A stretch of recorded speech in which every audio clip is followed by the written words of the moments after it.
let's face it, dialysis is fast food now. It's fast food. It's McDonald's, it's Burger King, it's Carl's Jr. All they care about is packing you in there, packing you in, get them in there as tight as possible, shoulder to shoulder. Turn the machines up to as high as possible, and then get them out of here.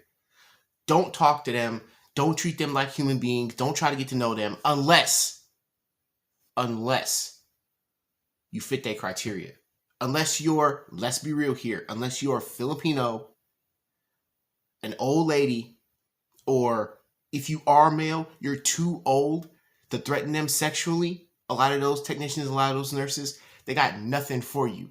Just keep your mouth shut, sit here for 4 hours, do your stupid treatment, and get out of here because we got stuff to do. They don't care if you're sick. They don't care if your blood pressure is dropping through the floor. Some of them just want to do the bare minimum of what they can do for you and then get you out of there. They don't want to go above and beyond, considering that as casual as people try to make dialysis seem, it's life or death. And the machines are aggressive. And short term, yeah, you're getting me out of here in 4 hours. But long term, you're doing damage to my body because the machines are turned up so high. You try to make requests and you try to make suggestions about how things can be better. But we're not even talking about the entire clinic. You just make suggestions about how they at the center can treat you better, how you like them to treat you, and your requests go mostly ignored, if not entirely ignored. They're going to show you that they're just going to do whatever they want to do. You speak out and now you're a problem. Now you're that guy or you're that patient. You're the complainer. You're labeled as a complainer, or you're labeled as, oh, well, nothing's ever right for this guy. And you try to be diplomatic and you try to be as friendly as you can. And it's just thrown back into your face. You give an inch and they'll take a mile from you. Especially when all you're asking for is just a little communication. And you get some of these people in these centers that will go out of their way to not do that. And being treated like a human being may not be important to some of the patients in there, but it's important to some patients. It's definitely important to me. You know, you have some people that are walking in there, you have some patients that are walking in there that this is the only social interaction they're going to get all day. And they're getting blown off by technicians and nurses because they want to walk over to their nursing station and talk to their friends. Or they got stuff to do. Or they got anything is better than sitting there and talking to you for like 2-3 minutes. Just to make you feel welcome. Just to make you feel warm. Just to make you feel like you belong there. And then they'll commonly throw the word family around. Oh, we're like friends. Oh, we're like family, which is a blatant lie. Because you don't treat your friends like that. You don't treat your family like that. You don't treat them like they're ghosts sitting in a dialysis chair. You don't ignore their pain. You don't ignore their suffering. Even if you don't take the stuff home with you as a worker, you could at least show some compassion. You could at least show some consideration. You could at least act like that what is happening to the patients is a big deal. It's a life-changing event. And dialysis, regardless of what YouTube videos you see, or regardless of whoever you hear talking about this, that cuts around all the bad stuff and just shows you all the good stuff like it's a party, dialysis is hard on everyone. And it's not fun. It's not ideal. And I don't care what anybody says. They could get in front of a camera and tell you that this is the best thing that ever happened to them in their entire life. That would be a lie.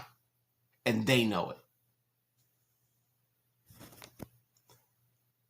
Also, as a dialysis patient, a person who literally will not die without dialysis, I should be treated with the same respect.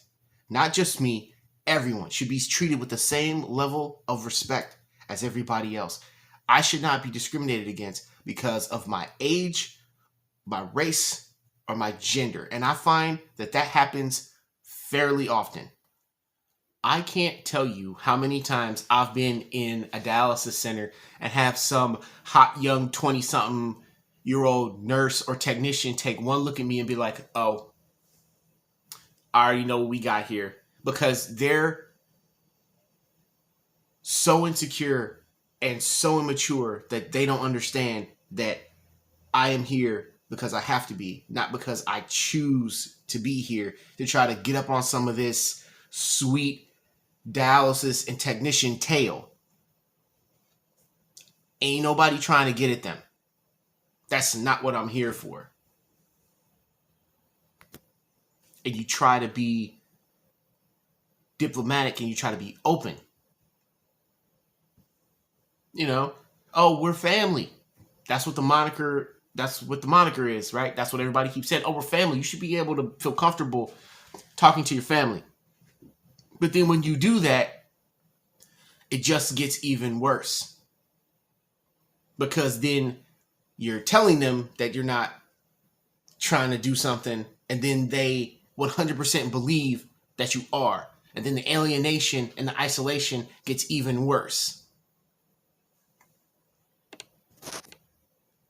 And some people would probably argue, well, why does this even matter to you? Because I got to be here. I got to be here 3 days a week for 4 hours, sometimes 5 hours a day. That's why it's important. And if I got to spend this much time in a space, the space should at least be comfortable. They're not coming into my house. I am going into theirs. So the least they could do is treat me with respect regardless of my appearance or my age or my gender. Because contrary to popular belief, not every black man is trying to get laid under any circumstances that they find themselves in. Speaking strictly for the dialysis center that I frequent, there's no diversity. There's no Latinos, there's no African Americans, there's no Caucasians, there's no nobody. It's just one type of person. And when you have a lack of diversity, that creates a lack of perspective. Because when you go home and it's one thing, and you go to work and it's one thing, and you shop somewhere and it's one thing, and your friends are one thing, and everything in your world is just this one thing, you cannot think outside the box. You cannot see past that. You can't see past where you're from in order to be able to understand everybody else around you. Because you take your culture everywhere you go. So what's the incentive? Why should I look at it from this guy's perspective when my perspective is literally all around me, and that's all I need to make me feel comfortable? Therefore, I don't need to see things his way. I don't need to understand his pain. I don't need to understand where he's coming from, because I don't need to. Because my perspective, my people are here. My people are at home. My people are where I shop. My people are all on my Facebook and my Instagram. They're all my friends. And I don't want to be mistaken. I'm not generalizing here, because every once in a while you'll get somebody that gets it. You know, I've had maybe 2 people throughout my entire duration of in-center dialysis that actually got it. That actually was just like, you know what? He's not a black guy. He's not just a guy. He's a human being that needs our compassion because he's going through a hard time right now. This is not a carnival for him. This is hard. This is very difficult. All of the lifestyle changes that people have to make. on dialysis, you ain't gonna feel great every single day. That's unrealistic. That is an unrealistic perspective to have. You're probably gonna have more bad days than good, probably multiple in a row. That's not guaranteed, but that's just how it is sometimes. And maybe once out of an entire week, you'll feel halfway normal to do the things that you want to do. But in closing, a lot of modern day dialysis centers, especially here in California, they need a lot of work.